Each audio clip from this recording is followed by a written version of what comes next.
This is Africa, the cradle of mankind's birth, where powerful kingdoms arose with stories of worth, exemplary leaders, their legacy told. Nkrumah, Mandela, their spirits bold, let courage and dreams unite as one for a brighter tomorrow where greatness is spun.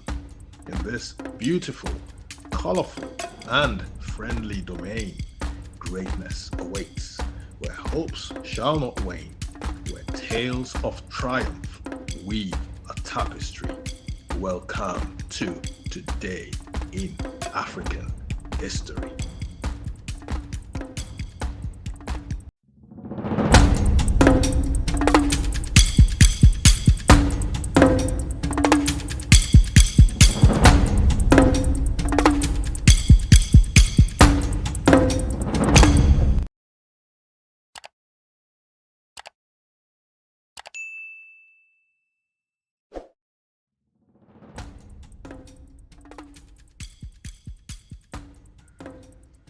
In the smoky echoes of a bygone era, where empires clashed and ambitions knew no bounds, history etched a chapter that would forever determine the fate of an entire continent. The stage was the Berlin Conference of 1884 to 1885, a grand assembly where the powers of Europe convened, their eyes alight with the glint of conquest and the thirst for dominion. Under the vast canopy of political intrigue, the nations of Europe vied for slices of Africa. The hunger for territory mirrored in the sparks that flew between rivals. In the wild expanses of West Africa, the British and the French engaged in a fierce dance of ambition, while in the mystical lands of the East, Egypt, the Portuguese and the British sought their fortunes. Central Africa bore witness to a unique drama where the enigmatic King Leopold II of Belgium clashed swords with the formidable French. Amidst this tumultuous backdrop, the master orchestrator, Bismarck, took the stage.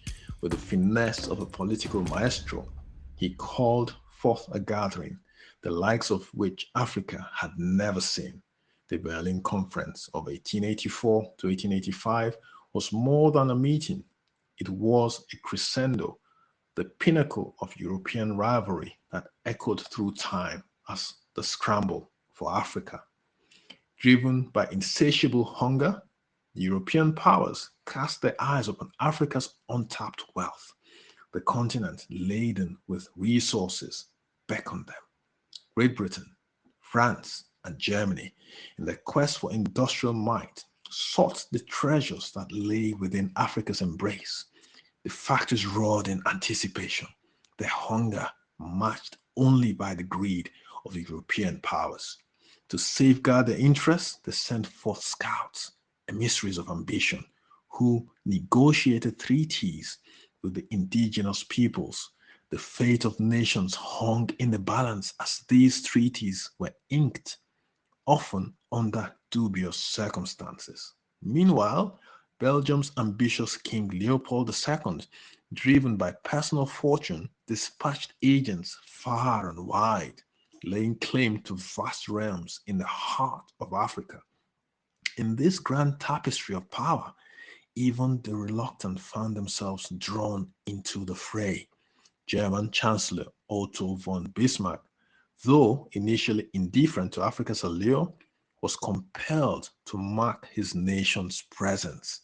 Thus, the Berlin Conference became a theater of dreams and a battleground of greed, shaping the destinies of nations and leaving an indelible mark on the canvas of history.